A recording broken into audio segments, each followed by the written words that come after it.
Certificate है, तो उसको हम कैसे पता करेंगे कि उसको एनआईवी लगाना है या उसको वेंटिलेटर पे लेना है?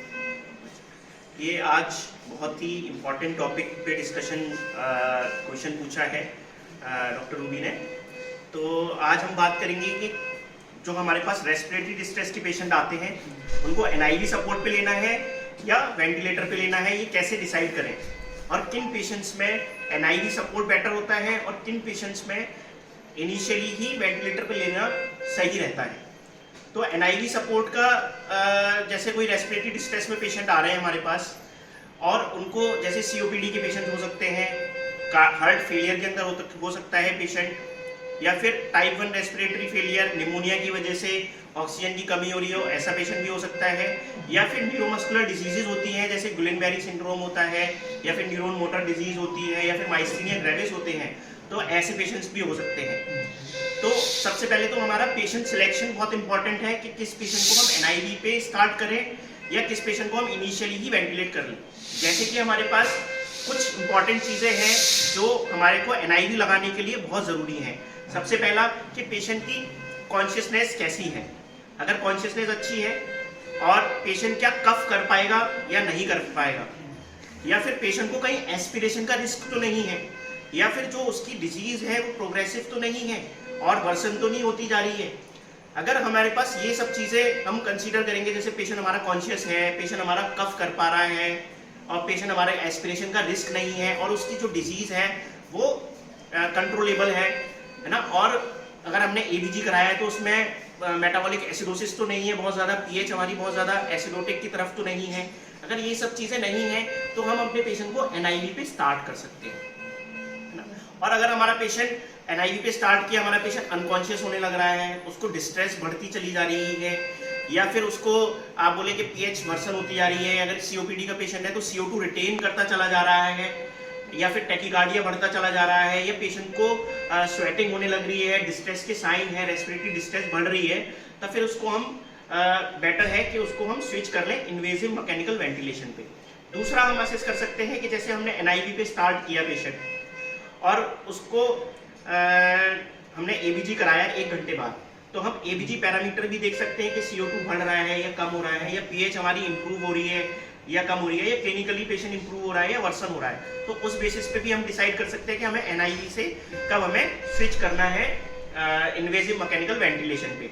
और एक कैटेगरी ऑफ पेशेंट्स होती है जो इम्यूनो कॉम्प्रोमाइज पेशेंट्स होते हैं, तो उनके अंदर हमेशा नॉन इन्वेजिव जो वेंटिलेशन होता है वो बेटर रहता है, रिकमेंडेड होता है, क्योंकि उनके अंदर इन्फेक्शन का रिस्क बहुत ज़्यादा होता है। जो इम्यूनो कॉम्प्रोमाइज्ड हैं, जो हमारे हेमेटोलॉजिकल ऑन्कोलॉजी के पेशेंट आ रहे हैं, है ना, तो उनके लिए भी बेटर है कि हम नॉन इन्वेजिव वेंटिलेशन से स्टार्ट करें, है ना, to prevent infection and sepsis, worsening sepsis.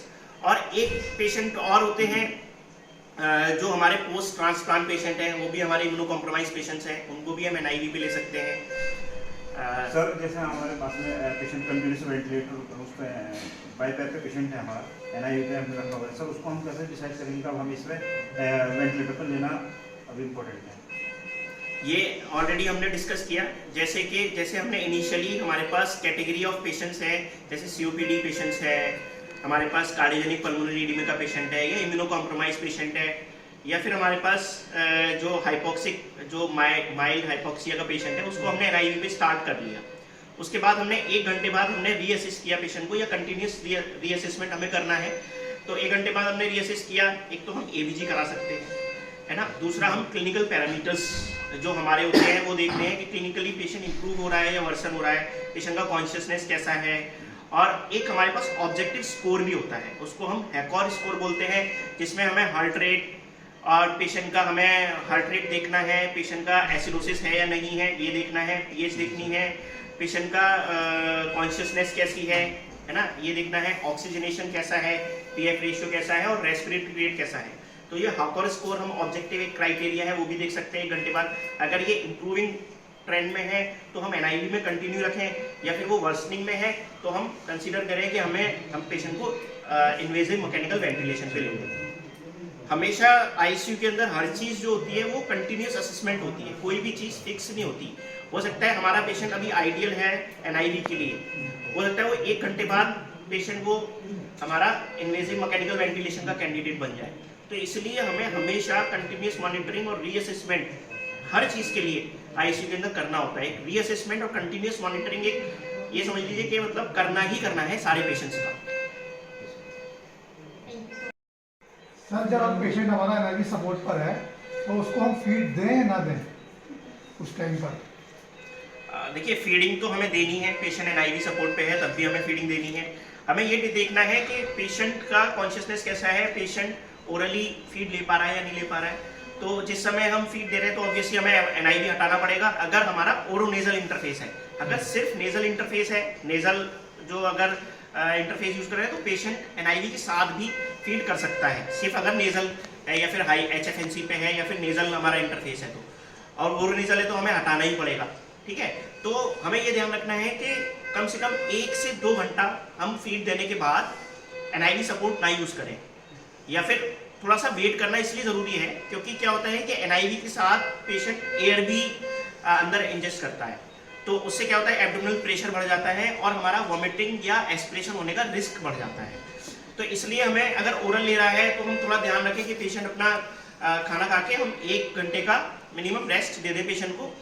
और अगर पेशेंट आरटी फीड में है तो हमें आरटी फीड भी हम कंटिन्यू कर सकते हैं एनआईवी के साथ। उसमें हमें क्या देना है, ध्यान रखना है कि आरटी फीड खाना जो फीड दे रहे हैं उससे पहले हम उसको एस्पिरेट कर लें आरटी को, तो जिससे क्या होगा जो स्टमक के अंदर एयर है वो हमारी बाहर आ जाएगी। फिर उसके बाद हम फीड दे दें एनआईवी हटा के, और कुछ हम 30 आरटी फीड क्योंकि लिक्विड होती है 30 मिनट्स टू 1 आवर का हम वेट कर लें जिससे वो जो है स्टमक से इंटेस्टाइन में चले जाए, फिर हम एनआईवी दोबारा कंटिन्यू कर सकते हैं। सर जैसे हमारे पेशेंट किसी पेशेंट को रेस्ट ट्यूब होती है सर, जैसे टेस्टिंग करते हैं पर फीड पे, तो सर उसमें कितनी एयर एंटर करनी चाहिए?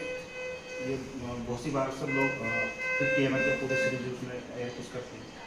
मतलब आप ये पूछ रहे हो कि पेशेंट आरटी है, आरटी को हमें ऑस्कल्टेशन से टेस्ट करना है। पहले तो एक चीज़ आपको ये समझनी होगी कि जो आरटी की पोजीशन चेक करनी है उसका जो टेस्ट है, जो हमारा स्टैंडर्ड इन्वेस्टिगेशन है वो एक्सरे पे हमें चेक करनी है पोजीशन, है ना। Auscultation is not a definitive test for RT position. पहले तो ये ध्यान रखिए कि जैसे हमारा मॉर्निंग एक्सरे हो रहा है तो उसमें हमें ये ध्यान रखें कि हमारा चेस्ट के साथ थोड़ा स्टमक भी पार्ट आ जाए तो हमें आरटी की पोजीशन डिसाइड है, ठीक है। और अगर हमें वो नहीं है, हम बीच में चेक कर रहे हैं तो 10 to 20 ml एयर ही हमें पुश करनी है, उससे ज़्यादा हमें एयर पुश नहीं करनी है ऑस्कल्टेशन के लिए। सर मेरा एक क्वेश्चन है, अगर पेशेंट एनआईवी पे है तो हमें किन किन चीज़ों का ध्यान रखना चाहिए? ये बहुत इंपॉर्टेंट पॉइंट है कि पेशेंट को ऑलरेडी एनआईवी पे है, हमें किन किन चीज़ों का ध्यान रखना चाहिए। सबसे पहले तो हमारा जो होता है इंटरफेस रिलेटेड कॉम्प्लिकेशंस होते हैं। इंटरफेस किसको बोलते हैं? जैसे फुल फेस मास्क है या सिर्फ नेजल मास्क है, नेजल पिलो बोलते हैं उसको, या फिर हेलमेट मास्क है। हम most commonly full face mask हम यूज़ करते हैं, ओरोनेजल फेस मास्क यूज़ करते हैं। तो उसका सबसे पहले तो पेशेंट हमारा कंफर्टेबल होना चाहिए सबसे पहले, कि अगर हमारा पेशेंट कंफर्टेबल नहीं होगा, कंप्लाइंट नहीं होगा, तो उसको एनआईवी फेलियर होने के चांसेस ज़्यादा हैं। तो हम पेशेंट को काउंसलिंग करें कि ये हम ऐसे आप मास्क लगाने जा रहे हैं, और उसका प्रेशर भी पेशेंट से पूछ के हम डिसाइड करें। पहले लो प्रेशर से स्टार्ट करें, फिर ग्रेजुअली इंक्रीज करें 1 to 2 सेंटीमीटर का प्रेशर। ये एक इम्पॉर्टेंट चीज़ है।